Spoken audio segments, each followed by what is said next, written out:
Akkam jirtu fayyaa keessanii nageenya badhaadhaa maatii yuutuubii koo hundi guyyaadhaa ergaa ajaa'ibaa tokko isiniif qabadhee dhufee jira. Innis maalinni yeroo dhukkubsatan mana yaalaa tokko deemtu.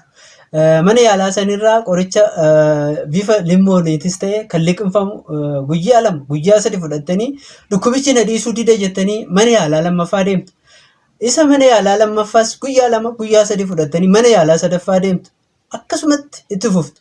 Kun immoo fayyaa keessaniif hin ta'u, qabeenya keessan hin gubaa, yeroo keessan hin guba.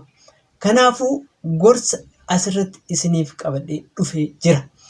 Maanni yaalli hundiyuu tartiiba qaba. Qorichi jalqabarra kennamu jira.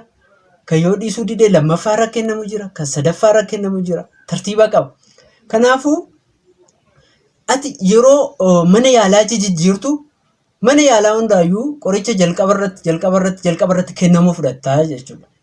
Kun immoo si qofa osoo hin taane maatii kee hubaa, akka biyyatti biyya hubaa, akka addunyaatti addunyaa hubaa. Akkamitti addunyaa hubaa jechuu dandeessu.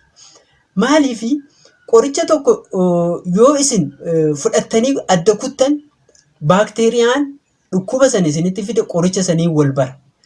Qoricha sanii yoo wal baru baakteeriyaa qorichaan wal bare kana maatii keessanitti dabarsitu. Maatiirraa olla darba ollaarraa biyya addunyaa. Kanaaf baakteeriyaa qorichaan wal bare namaaf dabarsitu jechuudha. Kun immoo fayyaa keenyaaf, fayyaa maatii keenyaaf, fayyaa hawaasa keenyaaf, fayyaa biyya keenyaaf baay'ee cimaa ta'a. Maaliif qorichi tokko oomishamuuf waggaa haga 30tti itti fudhachuu danda'a. Qoricha waggaa 30 keessatti yaalii meeqaan oomishame ati akka salphatti osoo guyyaa 2-3 fudhattu baakteerichaa wal barsiiftee rakkina keetis, rakkina maatis, rakkina biyyas taata jechuudha. Kanaafuu guyyaa har'aarraa jalqabii gorsa koo na dhaga'i. Mana yaalaa yeroo dhaqxu qoricha siif ajajame akka doktorri siif ajajetti guyyaa siif ajajameef xumuriif fudhu.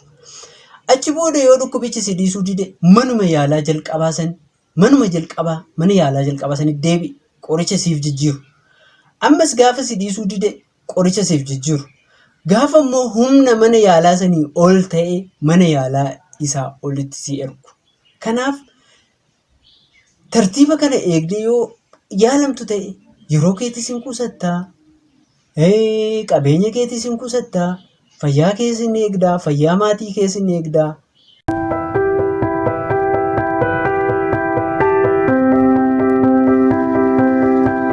Namoonni tokko immoo mana yaalaa wal fakkaataadhumatti yaalamu. Kilinika dhuunfas ta'e, buufata fayyaas ta'e, hospitaalas ta'e.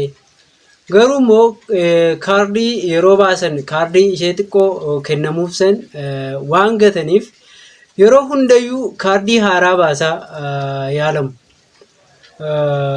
Kaardii haaraa baasanii yaalamuu fi mana yaalaa adda addatti jijjiiraa dhamuun tokko.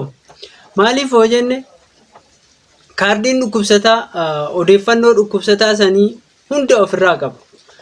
Guyyaa kam akka dhufe, dhukkubni isaa maal akka ta'e, dhukkubichaaf qorichi akkamii akka kennameef, guyyaa beellamaa isaa, deebii immoo karoora yaala isaa fuulduraa maal akka ta'e waan hunda ofirraa qaba kaardiin dhukkubsataa. Gaafa odeeffannoo kana hunda gate akka haaratti jalqabaa jechuudha. Adda yaala manni yaalaa isumas ta'u isuma duraas ta'u yaalli isaa of duuba deebi'aa jechuudha. Kanaafuu kaardii ishee xiqqoo yeroo baaftan isin eessattuu yaalama kaardii hin gatinaa, yaala keessan seeraan hordofaa. Yeroo keessan hin gubinaa, qabeenya keessan hin gubinaa. Kanaaf yaala keessan sirriitti hordofaa, sirriitti guyyaa beellamaan hafinaa, guyyaa beellamaa dursitanii hin dhufinaa, guyyaa beellamaan dabarsinaa. Kanuma isiniif dhaama yaala keessan seeraan hordoftanii gorsa koo dhageettanii nama fayyaa keessan eegee gammadee maatiin keessanis gammadee jiraatu isin haa godhu. Kanaafuu nagaa ta'a.